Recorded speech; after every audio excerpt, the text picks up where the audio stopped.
ഞങ്ങൾ അവന് വേണ്ടി ഒരുങ്ങിയിരിക്കുകയായിരുന്നു. എന്നാൽ ദൈവ തീരുമാനം മറ്റൊന്നായിരുന്നു.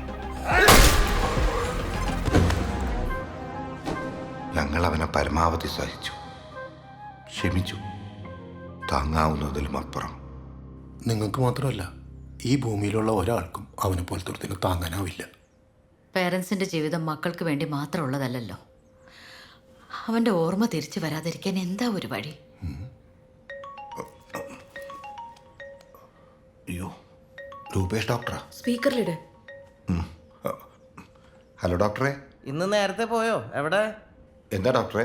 ഒരു സന്തോഷ വാർത്ത ഉണ്ടായിരുന്നു. എന്താണാവോ? നിങ്ങളല്ലേ പറഞ്ഞത് ബിമിനത്തിനെ അന്വേഷിച്ചാൽ കിട്ടില്ലെന്ന്? അവനെ ഞാൻ പൊക്കി. ആള് ദുബായിലുണ്ടായിരുന്നു. ഇപ്പൊ ഇങ്ങനെ എത്തും. എയർപോർട്ടിൽ തന്നെ വിളിച്ചിരുന്നു. അവര് തമ്മിലൊന്ന് സംസാരിച്ചാൽ മതി. നിങ്ങളുടെ പഴയ ബിനുവിനെ ഞാൻ തിരിച്ചു തരും. ശരി. ഹാപ്പി അല്ലേ? അയ്യോ, ഇനിയിപ്പോൾ എന്താ ചെയ്യാ? ഇനിയിപ്പോൾ ഒരു വഴിയേ ഉള്ളൂ. നമുക്ക് പ്രാർത്ഥിക്കാം. എന്തോ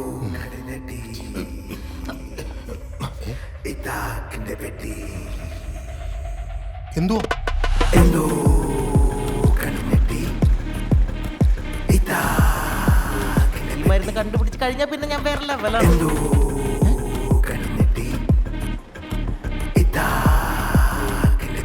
ബിമിനത്ത്. യെസ്,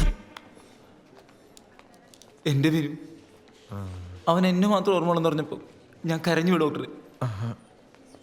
ബിനുവിന് അപകടം പറ്റിയെന്ന് അറിഞ്ഞപ്പോൾ പോലും ഞാൻ ഇത്ര വിഷമിച്ചിട്ടില്ല. പിന്നെ എനിക്കവിടെ നിൽക്കാൻ പറ്റില്ല. കിട്ടിയ ഫ്ലൈറ്റിന് ടിക്കറ്റ് എടുത്ത് ഞാൻ പോന്നു. എൻ്റെ ബിനു വേണം ഡോക്ടറെ, എനിക്കവനെ കാണണം. Room number 106. ആ,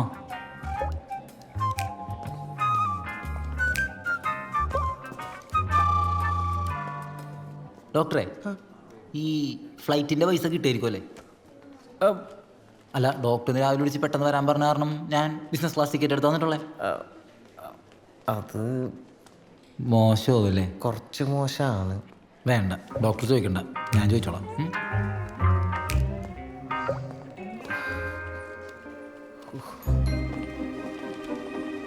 ഇത് കണ്ടിന്യൂ ചെയ്തോ.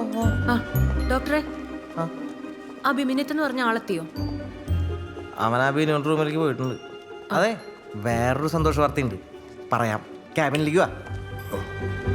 നിങ്ങൾക്ക് സന്തോഷത്തിൻ്റെ പെരുന്നാളാണല്ലോ. ഡോക്ടറെ, നമ്മൾ പെടുവോ? നമ്മളല്ല, നിങ്ങൾ പെടും. നിങ്ങൾ ഈ വിഷയം എന്നോട് പറയാൻ പോലും പാടില്ലായിരുന്നു. തുറന്നു പറഞ്ഞാലേ പ്രശ്നങ്ങൾക്ക് പരിഹാരം കാണാൻ പറ്റുന്ന ഡോക്ടർ തന്നെയല്ലേ പറഞ്ഞത്? എന്ന് വെച്ച് നിങ്ങളുടെ ഈ പ്രശ്നത്തിന് പരിഹാരം കാണാൻ പറ്റുമെന്ന് എനിക്ക് തോന്നുന്നു. ഈശ്വര, അപ്പൊ ഞങ്ങളിപ്പോ എന്ത് ചെയ്യും? നിങ്ങളൊരു കാര്യം ചെയ്യും, നിങ്ങൾ അവിടെ പോയിട്ട് ആ സന്തോഷം എന്താണെന്ന് അറിയും. ചെല്ല്, നിങ്ങൾ ഇവിടെ പോയിട്ട് ഈ സന്തോഷം എന്താണെന്ന് നോക്ക്. All the best. ഡോക്ടറെ, ഡോക്ടർ ഇഞ്ഞ് വാ, എന്നെ വിടൂ. എൻ്റെ ബിനു, അന്ന് നീ എനിക്ക് കുറച്ച് പൈസ മറിച്ച് തരാന്ന് പറഞ്ഞാണല്ലോ നിന്റെ തല കടിയുള്ളൂന്ന്. ശരിക്കും എൻ്റെ വയറ്റത്തടിയുണ്ട്. നിക്കക്കളില്ലാണ്ടായപ്പോൾ ഞാൻ ദുബായിക്ക് പോയി. ആട് ജീവിതം ഒന്നുമല്ല ബിനു, പട്ടി ജീവിതം. എൻ്റെ പട്ടി ജീവിതം. ആള് ഫിസിക്കലി ഓക്കെയാണ്. ഇനിയിപ്പോ എവിടെ ഇങ്ങനെ കിടത്തേണ്ട കാര്യമുണ്ടോ? ഡിസ്ചാർജ് ചെയ്യുന്നതല്ലേ നല്ലത്. അയ്യോ, അതല്ല, ഇവിടെയാണെങ്കിൽ നമ്മളെല്ലാവരും സേഫാ. സേഫ് ആയിരുന്നിട്ട് എന്താ കാര്യം? ബിനു ഇമ്പ്രൂവ് ആവണ്ടേ? നീ എനിക്ക് ആ പൈസ ഒന്ന് സംഘടിപ്പിച്ചു തരണം, പ്ലീസ്. ഇപ്പം ഇങ്ങനെ ഉറങ്ങാറ്? ഉറങ്ങി. അയാൾക്ക് എന്തെങ്കിലും ഓർത്തെടുക്കണമെങ്കിൽ അയാൾ ജനിച്ചു വളർന്ന വീടും പരിസരവും ഒക്കെ കാണുമ്പോഴാണ്. അല്ല ഡോക്ടറെ? പിന്നല്ലാതെ ഞാനിത് ഇവരോട് 100 പ്രാവശ്യം പറഞ്ഞു. അതാണ്. അപ്പൊ നാളെ എന്തായാലും ഇവിടുന്ന് ഡിസ്ചാർജ് ആവണം. ഓക്കെ, ഇനിയിപ്പോ ഇവിടെ കിടന്നിട്ട് ഞാൻ വിനിത്താണ്. ഒന്നുകൂടെ ഒരു കാര്യം പറയാനാ. ആ ബിമിനത്താണ്.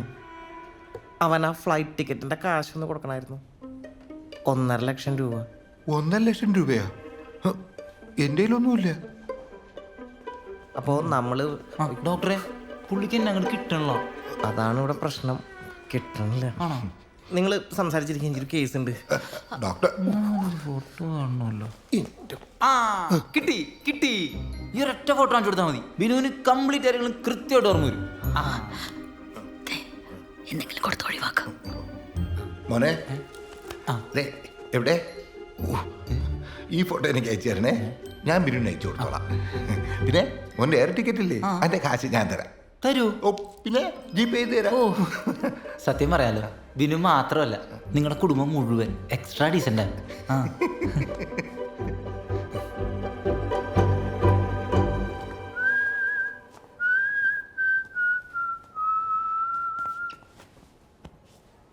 അളിയ, ഇത്രയും ഐക്യവും പൊരുത്തമുള്ളൊരു കുടുംബത്തിൽ ജനിക്കാൻ മാത്രം ഞാൻ എന്ത് പുണ്യ ചെയ്തതെന്ന് എനിക്കറിയില്ല അളിയ. എൻ്റെ അവസ്ഥ അളിയനറിയാലോ. എനിക്ക് പകരമായിട്ട് അച്ഛനും അമ്മയോടൊപ്പം എപ്പോഴും അളിയ ഉണ്ടാവണം. ഞാനിപ്പോൾ എന്ത് പറയാനാ അളി? ഉണ്ടാവില്ലേ? ആ ഉണ്ടാവും ഉണ്ടാവും. അളിയന് കൃത്യമായ ബോധോദയം ഉണ്ടാകുന്നവരെ ഞാൻ അവരുടെ കൂടെ തന്നെ ഉണ്ടാവും.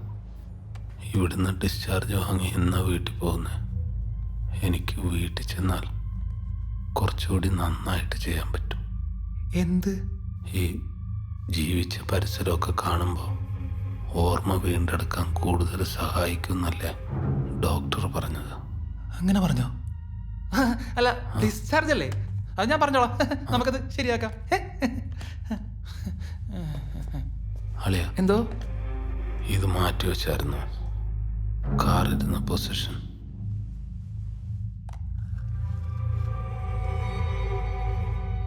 ഇങ്ങനെയല്ലായിരുന്നു.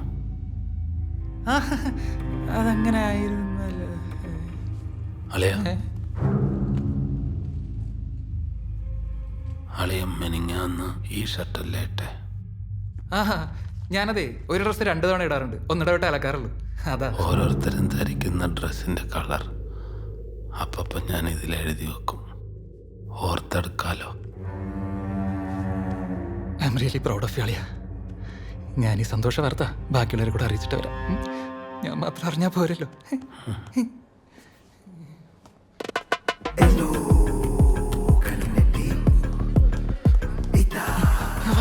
അങ്ങോട്ട് കൊണ്ടാവും. മിക്കി എവിടെയും തുറന്നിരിക്കാൻ നിന്റെ ഫുൾ ഡീറ്റെയിൽസ് ആഡ് ചെയ്യും. ആഹാ, എന്താ പരിപാടി? അച്ഛനും അമ്മയൊക്കെ കഴിച്ചോ? അവരൊക്കെ ക്യാൻറ്റീനിലുണ്ട്. എന്തോ കൂലങ്കശമായ ചർച്ചയില്ല. കഴിച്ചു കാണും. അവരെന്തായിരിക്കും ചർച്ച ചെയ്യുന്നത്? ബിനുവിന്റെ ഫ്യൂച്ചറിനെ കുറിച്ച്. അവർക്ക് വേറെന്താ ചിന്തിക്കാൻ? ഞാൻ പഴയ പോലെ ആകാൻ അവരൊരുപാട് ആഗ്രഹിക്കുന്നുണ്ടാവും. അവനെങ്ങാനും പഴയതുപോലെ ആയാ നമ്മളെ കാര്യം തീർന്നു. പിന്നെ നമ്മൾ ഫ്രെയിമിലേ ഉണ്ടാവില്ല. 100% കറക്റ്റാണ്. പിന്നെ നിങ്ങൾ ഫ്രെയിമിലേ ഉണ്ടാവും, ചുവരിൽ. ആഹാ, നിങ്ങളോട് ചായം കുടിച്ചിരുന്നോ? അവനത് ഡിസ്ചാർജ് വേണോന്ന് പലതോർത്ത് പറഞ്ഞു തുടങ്ങി. എല്ലാം പഠിച്ചെടുക്കുക. ഞാൻ മെനിങ്ങാന്നിട്ട് അണ്ടർവെയറിന്റെ കളർ വരാൻ പറഞ്ഞു. സി, ഉള്ളിലിട്ടതറിഞ്ഞു. ഇനി ഉള്ളിലിരിപ്പ് കൂടി അറിഞ്ഞു കഴിഞ്ഞാൽ ബാക്കി പ്ലാനിങ് പരലോകത്ത് വെച്ചാ. ഇനിയിപ്പോ നമ്മൾ എന്ത് ചെയ്യുന്നു പറ. ഞാനൊരു കാര്യം പറയട്ടെ, നമുക്ക് സനന്ദനുമായി ആലോചിക്കാം എന്താ ചെയ്യാനാവാന്ന്. സനന്ദനോ? ആ, എന്തിനാ അയാള്? പുറമേ നിന്ന് കാര്യങ്ങളൊക്കെ നോക്കാനുള്ള ആളായിട്ട് നമ്മൾ അജ്മൽ ഡോക്ടറുള്ള സ്ഥിതിക്ക് മറ്റൊരാളെ കൂടെ വിളിക്കേണ്ട ആവശ്യമുണ്ടോ? ഇതൊക്കെ സനന്ദൻ ഓൾറെഡി അറിയാവുന്ന കാര്യങ്ങളാ. മുമ്പ് ഇതുപോലെ സനന്ദൻ സഹായിച്ചിട്ടുള്ളതാ. പുതിയ ഫ്ലാറ്റിലേക്ക് മാറ്റി ബിനു നമ്മളെ ഒറ്റപ്പെടുത്തിയപ്പോ നിഷിമയുടെ കല്യാണം നടത്താമെന്ന് എനിക്ക് ഐഡിയ പറഞ്ഞു തന്നതും സനന്ദനാ. മകളുടെ കാര്യം തീരുമാനമാക്കിയ ആളെ തന്നെ ഇപ്പോൾ മകന്റെ കാര്യത്തിൽ ഒരു തീരുമാനമാക്കാൻ വിളിക്കുന്നതിൽ തെറ്റൊന്നുമില്ല. അതൊരു നാട്ടുകടപ്പാണല്ലോ. അമ്മയ്ക്ക് ഒരാളുടെ മേൽ കോൺഫിഡൻസ് ഉണ്ടെങ്കിൽ അതായിക്കോട്ടെ. ഒറ്റപ്പെട്ടെന്നുള്ള അമ്മയുടെ തോന്നലാണ് എനിക്കിപ്പോൾ എല്ലാത്തിനേക്കാളും വലിയ പ്രശ്നം അല്ലേ? ഒറ്റപ്പെടുന്ന ഞാനുണ്ടല്ലോ. നിങ്ങളുണ്ടായിക്കോട്ടെ, കൂടെ വേറൊരാളും.